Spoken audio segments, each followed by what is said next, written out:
Ryan Garcia, tinira si Logan Paul at KSI. Damay din ng Lakers. Shakur, may bagong pakulo. Pag-usapan natin yan mga trops, ngunit bago tayo magpatuloy, palike muna ng video and hit the notification bell button at pasubscribe na rin sa aking Easy Work Sports YouTube channel. Maraming salamat trops! Knockout artist na si Ryan Garcia, tuloy ang mga pasabog sa social media. Sa recent live video ni Ryan ay tinira naman nito ang kumpanya na Prime Energy Sports Drink na pagmamay-ari ng mga sikat na YouTuber na sila Logan Paul at KSI. Ayon kay Ryan, ang brand na Prime Sports Drink ay allegedly contains toxic chemicals and harmful additives that can cause cancer. May mga istorya din daw na natanggap si Ryan galing sa mga kilala niyang mga nurse sa ospital na nagdudulot daw ng seizure ang Prime Sports Drink sa mga bata.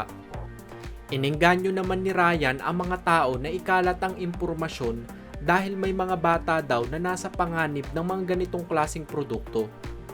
Dinescribe rin ni Ryan na pedophile at devil worshipper ang kumpanyang ito.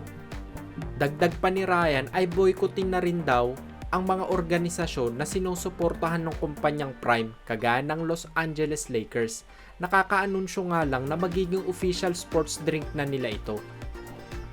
Wala na daw pakialam si Ryan kung kasuhan man siya ng Prime dahil handa siyang kasuhan din ito ng pagtira sa kanya dahil daw sinabihan siya ng mga ito na may sakit sa pag-uutak.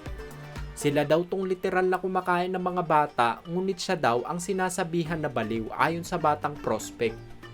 Naniniwala ba kayo sa pasabog na ito ni Ryan? Comment nyo lang ang sagot nyo sa baba.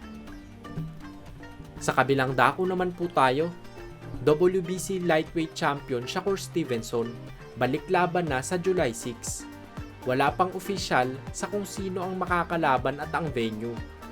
Pero at least alam na natin mga trops na palabas lang ang sinabi niya noon na magre-retiro na siya.